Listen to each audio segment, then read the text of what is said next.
Friends, imagine a stone block, not just any block. A block weighing 1,000 tons.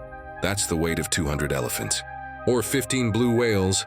And now imagine moving it without cranes, without trucks, without even the wheel as we know it. This is not fiction. This is not mythology. This is history, and today, we're going to uncover the engineering genius that archaeologists and scientists kept hidden for decades. Channel intro animation. Welcome to Channel, where mysteries become facts. Let's go back to ancient Egypt. Around 2500 BCE, the Great Pyramid of Giza wasn't just made of regular stones. No, friends. While most blocks weighed 2-3 tons, some limestone blocks weighed up to 80 tons. Visual comparison graphics, 80 tons equals 10 cars. But here's where it gets insane. In the Temple of the Valley, near the Sphinx, there are granite blocks weighing between 200 to 1,000 tons. Let me repeat that, 1,000 tons. Even today's most powerful mobile cranes can barely lift 1,200 tons, and that's with hydraulics, steel cables, and computer controls. So how did workers 4,500 years ago, with copper tools and wooden sledges, accomplish what seems absolutely impossible? The answer will shock you.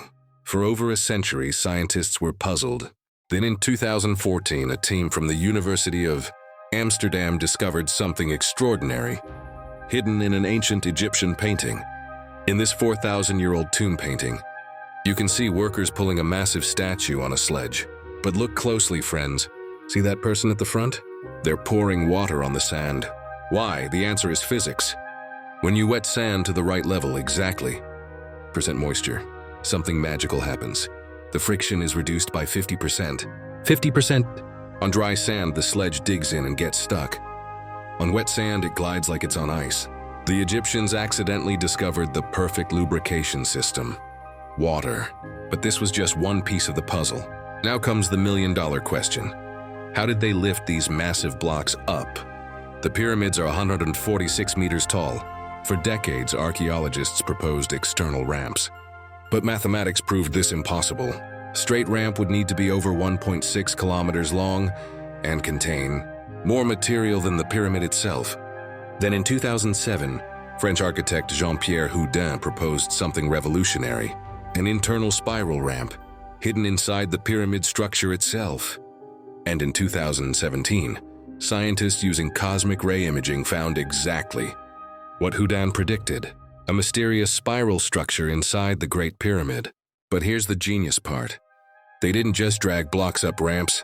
Recent excavations found evidence of wooden sledges with cylindrical wooden rollers underneath, like primitive ball bearings. Combined with wet sand, levered pivoting, and teams of 20-50 workers per block, they could move stones weighing 2 to 3 tons relatively efficiently. But what about those 1,000-ton blocks? This is where it gets even more interesting. Scientists discovered that Egyptians chose their construction sites very carefully. The massive blocks weren't transported from far away. They were quarried right next to where they were needed. The Temple of the Valley blocks came from quarries less than 500 meters away. That's just 5 football fields. Then they used a combination of techniques. Number 1, levers. Giant wooden beams used as pivots to tilt and shift blocks inch by inch. Number 2, counterweights, using sand-filled containers and water systems to create mechanical advantage. Number 3, copper saw cutting. They would cut blocks to near final size at the quarry site, reducing weight. Number 4, team coordination, potentially 1,000 plus. Workers pulling in perfect synchronization, using rhythm and songs.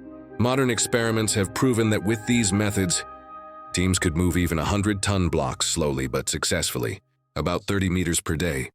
So friends, the truth is this: the ancient Egyptians weren't using alien technology or lost sciences. They were using something far more powerful: human ingenuity. They understood physics before physics had a name. They mastered friction, leverage, and coordination. They combined water, wood, copper, rope, and most importantly, thousands of dedicated workers with extraordinary organization. And that's why today, 4,500 years later, engineers and scientists are still studying their methods. Because true genius isn't about having advanced tools. It's about using whatever you have, in the smartest way possible. If this blew your mind, hit that like button.